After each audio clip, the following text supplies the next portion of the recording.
Hey guys, Adab Namaste Sat Shri Akal. This is your channel Think Iconic and today I'm back with a new video, the third part of class 10th physics chapter 1 electricity.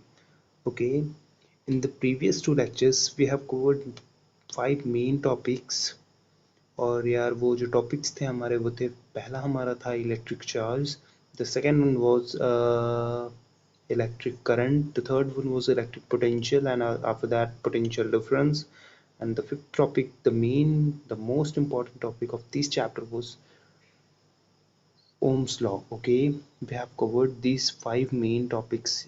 In today's lecture we are going to start with resistance and resistor. Okay, so यार जो हमारा आज का topic है इस lecture का वो है हमारा रेजिस्टेंस एंड रजिस्टर. तो सबसे पहली चीज़ रेजिस्टेंस हमारा आप नाम से ही समझ सकते हो. रेजिस्टेंस मतलब हमारा अपोज करना, किसी चीज़ को अपोज करने की जो हमारी प्रॉपर्टी होती है वो रेजिस्टेंस होती है. हमारे बॉडी में भी ऐसे ही एक नेचुरल रेजिस्टेंस पाया जाता है जिसे हम कहते हैं हमारा इम्यून सिस्टम.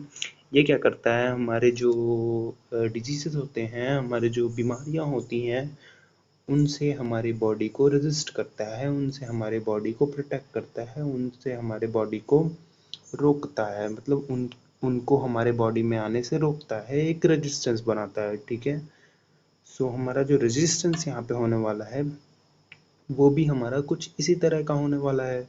आप जानते हो, जैसे कि मैंने आपको बताया था कि हमारी जो बॉडी होती, हमारा जो कंडक्टर होता है, जैसे कि हमने मान लिया ये हमारा एक कंडक्टर है, इसमें हमारे इलेक्ट्रॉन्स होते हैं जो कि हमारे जब हम पोटेंशियल लगा देते हैं तो वो इधर से एक यूनिफॉर्मली जाने लगते हैं. वैसे ही अगर हम पोटेंशियल नहीं लगाए हैं तो इलेक्ट्रॉन्स हमारे जो है रैंडम मोशन होते हैं. ओके, सो हमारा रेजिस्टेंस क्या होगा, इन इलेक्ट्रॉन्स का जो मोशन हो रहा होता है उनको अपोज करेगा, मतलब वो इलेक्ट्रॉन्स को मोशन नहीं करने देगा, इलेक्ट्रॉन्स के मोशन को क्या करेगा, अपोज करेगा. ओके, इलेक्ट्रॉन्स को अपोज करने का मतलब क्या है, इलेक्ट्रॉन फ्लो नहीं हो पाएगा ढंग से, फिर तो इलेक्ट्रॉन फ्लो नहीं होगा तो हमारा करंट नहीं बनेगा. तो इनडायरेक्टली हम क्या कह सकते हैं, रेजिस्टेंस जो हमारा होता है वो हमारे करंट को अपोज करता है. मतलब ये एक ऐसी प्रॉपर्टी होती है जो कि हमारे करंट को स्लो डाउन कर देती है, हमारे करंट को कम करती है. ठीक है, आई थिंक आपको इतना क्लियर हो गया होगा. मैं आपको यहाँ पे डेफिनेशन से बता देता हूँ. देखो, आप देख सकते हो रेजिस्टेंस क्या है, is the property of a body to oppose the flow of electric charge through it. Okay, resistance क्या होती है, हमारी एक प्रॉपर्टी होती है किसी बॉडी की, क्या करने की, एक चार्ज जो उसमें चार्जेस होते हैं उनके फ्लो होने को रोकने की, ओके, अपोज करने की. ठीक है, रजिस्टर क्या होता है, हमारा रेजिस्टेंस से ही हमारा बना हुआ है रेजिस्टेंस रजिस्टर. तो आप समझ सकते हो रेजिस्टेंस हमारी क्या होती है, एक प्रॉपर्टी. आप ये ध्यान रखोगे, कोई कंफ्यूजन नहीं होना चाहिए. रेजिस्टेंस क्या होती है हमारी, वो हमारी होती है प्रॉपर्टी, और जो हमारा रजिस्टर क्या होता है वो हमारा कंपोनेंट होता है जो कि ये प्रॉपर्टी शो करता है. ओके, सो हमारा रजिस्टर क्या होता है, is a component of a circuit we offers resistance. आपने पहले भी देखा हुआ था जब हमने सर्किट डायग्राम वाला टॉपिक कवर किया था, तो उसमें हमने देखा था जो कंपोनेंट्स थे उनमें हमारा ये रजिस्टर था. तो आप देख सकते हो यहाँ पे रजिस्टर क्या होता है, एक कंपोनेंट होता है हमारा जो कि सर्किट में ऑफर करता है रेजिस्टेंस. ओके, एसआई यूनिट क्या होती है रेजिस्टेंस की हमारी, वो होती है ओम. ओम का साइन मैंने आपको बताया था, ओम हमारा ऐसे हम बनाते हैं, इसे हम पढ़ते हैं ओम, ये हमारा रेजिस्टेंस का साइन होता है. ठीक है, ओके. रियोस्टेट क्या होता है, रियोस्टेट भी हमारा एक रेजिस्टेंस ही होता है, रजिस्टर ही होता है. वो क्या होता है, एक वेरिएबल रजिस्टर होता है, कांस्टेंट रजिस्टर नहीं होता है, वेरिएबल रजिस्टर होता है. इसकी वैल्यू हम बढ़ा घटा सकते हैं अपने हिसाब से. तो हमारा rheostat is a variable resistor whose resistance can be increased or decreased. Okay, think इतना क्लियर हो गया होगा.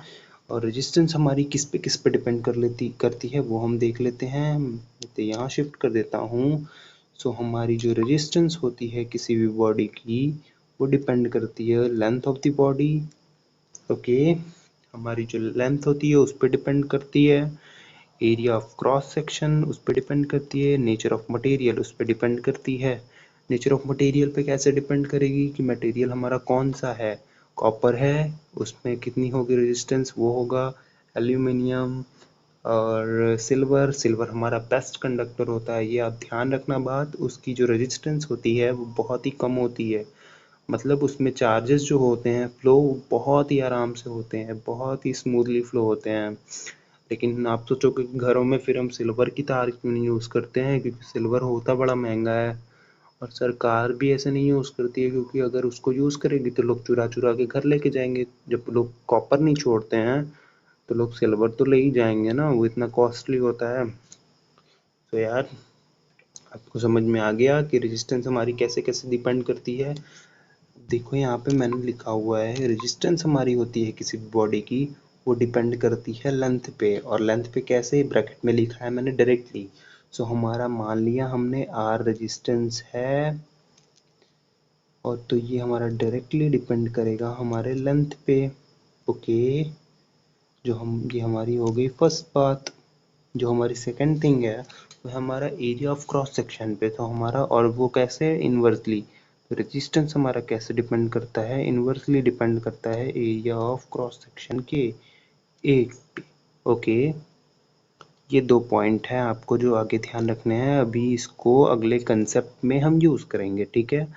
ये 2 चीज़ें हो गई, हमने देख लिया, ठीक है। हम चलते हैं नेक्स्ट के ऊपर।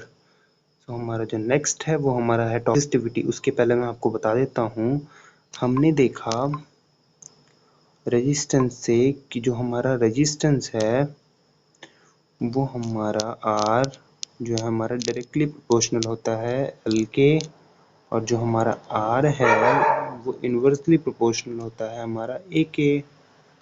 ओके, अगर हम इन दोनों को कंबाइन करके लिख सकते हैं ना, R is proportional to L upon A, इतना तो हम लिख सकते हैं, इतना तो लिख सकते हैं हम। ओके, तो हमने देखा R is proportional to L upon ए।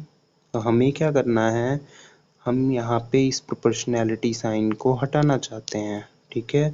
हम इस प्रोपोर्शनैलिटी साइन को हटाते हैं। तो यार आर इज इक्वल टू हमारा हो जाता है, ये हमारा है एक proportionality constant into L upon A. ये हमारा क्या है, प्रोपोर्शनैलिटी कांस्टेंट है, जो कि हमारा होता है रो, और इसी को हम क्या कहते हैं, resistivity of a material.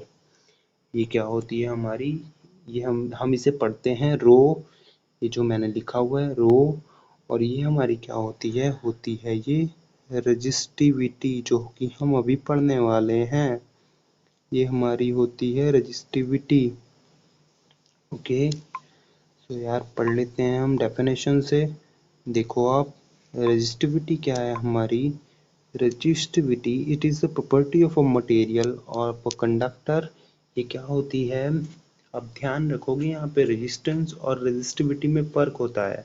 Resistivity क्या होती है, प्रॉपर्टी होती है मटेरियल की, और जो हमारा रेजिस्टेंस होता है वो प्रॉपर्टी होती है कंडक्टर की। ओके, सो हमारा जो रेजिस्टिविटी होती है वो प्रॉपर्टी होती है मटेरियल की, किस चीज़ का बना हुआ है, सिल्वर का बना है, कॉपर का बना है, इससे फ़र्क पड़ता है रेजिस्टेंस। और हमारी रेजिस्टिविटी लेंथ पे डिपेंड नहीं होती है, फॉर्मूले पे नहीं जाओ आप, लेकिन ये हमारी बात होती है थ्योरेटिकली। इसे समझो कि जो हमारी रेजिस्टिविटी होती है वो हमारी किसी भी कंडक्टर की वो डिपेंड नहीं करती है उसके लेंथ और क्रॉस सेक्शन पे, वो हमारी डिपेंड करती है सिर्फ और सिर्फ कि हमारा मटेरियल कौन सा है। मटेरियल, एक मटेरियल का, चाहे वो आप 1 किलोमीटर का रॉड ले लो, चाहे आप 1 मीटर का रॉड ले लो, उसकी रेजिस्टिविटी हमेशा कांस्टेंट रहेगी अगर वो एक मटेरियल का बना हुआ है तो। ओके, अब ध्यान रखोगे इस बात पे, यहाँ से हमारे न्यूमेरिकल्स बनते हैं, यहाँ से क्वेश्चंस पूछ दिए जाते हैं, ठीक है यार। So it is defined as the resistance of a material of unit length and unit cross section. मैंने आपको बता दिया कि जो हमारी रो होती है, अगर हम वहाँ से फॉर्मूलेस देखें तो हमारी हो जाएगी R into A upon L. ये देखो आप, हमने देखा था कि जो हमारी आर आई थी वो हमारी आई थी रो एल अपॉन ए। अब हम इसको ट्रांसफ़र करेंगे तो हमको ऐसा ये मिल जाएगा, ठीक है यार। तो हमारी रेजिस्टिविटी क्या होती है, It is defined as the resistance of material of unit length and unit cross section. Okay, SI unit क्या होती है हमारी, ओम मीटर होती है, ऐसे ओम और ये मीटर बस हमारा आगे लग जाएगा। ओके, ये हमारा हो गया ohm metre. It doesn't depend on dimension of material but depend on temperature and nature of substance. मैंने बताया आपको ये डायमेंशंस पे डिपेंड नहीं करता है, लेंथ पे डिपेंड नहीं करता, विड्थ पे डिपेंड नहीं करता। डिपेंड किस पे करता है कि हमारी नेचर क्या है सब्सटेंस की, हमारा कौन सा सब्सटेंस है, किस सब्सटेंस का हमारा कंडक्टर बना हुआ है। रेजिस्टिविटी क्या होती है, किसी मटेरियल की फिक्स होती है। मैंने बताया कि कॉपर का अगर होगा तो कॉपर का चाहे 1 किलोमीटर का रॉड ले लो आप, चाहे 1 मीटर की रॉड ले लो, उसकी रेजिस्टिविटी हमेशा कंफर्म होगी, फिक्स होगी, एक ही होगी। ठीक है, सो यार हमारा जो अलॉयज होते हैं उनकी ये क्वेश्चन हमारा पूछा जाता है कि क्यों हम अलॉयज को यूज़ करते हैं for making the filaments. Okay, तो यहाँ पे मैंने दिखा हुआ है ये स्टेटमेंट कि हमारा जो अलॉयज है वो उनके पास क्या होती है, they have higher resistivity and they do not oxidise easily while they are used for making filaments and dissipate a large amount of energy in the form of heat. Okay, तो हमारे जो alloys होते हैं, जो हमारे alloys होते हैं उनमें क्या होती है, उनकी रेजिस्टिविटी बहुत ज़्यादा होती है। रेजिस्टिविटी ज़्यादा होने से क्या मतलब हो जाता है हमारा कि वो फिर ऑक्सीडाइज नहीं होते हैं, इजीली ऑक्सीडाइज नहीं होते हैं, मतलब ऑक्सीजन के साथ रिएक्ट नहीं करते हैं नेचर में, और वो नेचर में ऐसे रह पाते हैं बिना ऑक्सीजन के साथ रिएक्ट किए। इससे क्या होता है हमारा, वो ज़्यादा लंबे समय तक चल सकते हैं। ठीक है, वो ख़राब नहीं होते हैं हमारे, बहुत लंबे समय तक हम उन्हें रख सकते हैं, बहुत यूज़ कर सकते हैं, वो जल्दी ख़राब नहीं होंगे, ऑक्सीडाइज नहीं होंगे तो। ठीक है, और वो क्या होता है जब उनमें हम इलेक्ट्रिसिटी पास कराते हैं तो उनकी रेजिस्टेंस ज़्यादा होती है, रेजिस्टिविटी ज़्यादा होती है। रेजिस्टेंस और रेजिस्टिविटी दोनों डायरेक्टली प्रोपोर्शनल होता है, तो रेजिस्टेंस ज़्यादा मतलब रेजिस्टिविटी ज़्यादा, तो रेजिस्टेंस ज़्यादा होता है जिसकी वजह से वो क्या करते हैं, in the form of energy वो क्या करते हैं, हम हीट देते हैं और लाइट भी देते हैं। इसीलिए जो हमारा बल्ब आपने देखा है ना, बल्ब कितनी तेज़ी से ग्लो करता है और कितना ज़्यादा उसमें से गर्मी भी निकलती है, वो अपने 90% एनर्जी को गर्मी में बदलता है, हीट में कन्वर्ट करता है, और ओनली एंड ओनली 10% एनर्जी वो लाइट होती है उसकी। आप देख सकते हो कितना लाइट वो डिसिपेट करता होगा फिर। ठीक है यार, सो ये हमारे दो टॉपिक्स हमारे आज। तो यार हमने आज दो टॉपिक कवर कर लिया, रेजिस्टेंस हमारा एक हो गया और दूसरा हमारा रेजिस्टिविटी होगी। इसके बाद जो हमारा टॉपिक है वो है हमारा कॉम्बिनेशन ऑफ रेजिस्टेंस, जो कि हमारा एक मैथमेटिकल कंसेप्ट है और इसमें क्वेश्चंस के बेसिस पे ही हम उसे समझ सकते हैं। सो यार मैं इस लेक्चर को छोटा ही रखता हूँ क्योंकि हमारा जो नेक्स्ट टॉपिक होगा उसमें हम कवर करेंगे और वो थोड़ा बड़ा भी हो सकता है, उसमें न्यूमेरिकल्स भी कुछ एक दो हो जाएंगे एग्जाम्पल्स के, तभी आपको वो कंसेप्ट अच्छे से समझ में आएगा, और वो टोटल मैथमेटिकल कंसेप्ट होगा, बहुत ही इंपॉर्टेंट कंसेप्ट है। सो यार आज की वीडियो को हम यहीं पे ख़त्म करते हैं। सो यार thanks for watching, thanks a lot, please subscribe the channel ताकि आपको सारी की सारी वीडियोस जो भी हम पोस्ट करते हैं वो आप जल्दी से जल्दी देख सको।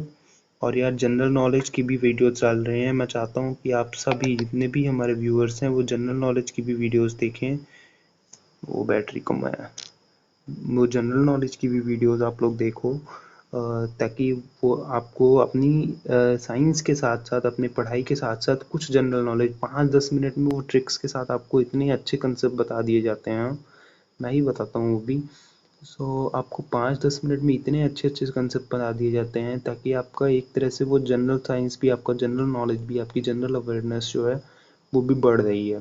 सो यार आप वो भी वीडियोस देखो, और भी वीडियोस जो चैनल पे आ रहे हैं वो सब अभी देखते रहो, और सब्सक्राइब कर लो चैनल को, अपने दोस्तों तक फैलाओ, अपने भाइयों बहनों सब, अपने घर वालों सभी को ये बताओ, सबको दो वीडियोस देखने के लिए। सो यार thanks for watching, thanks a lot.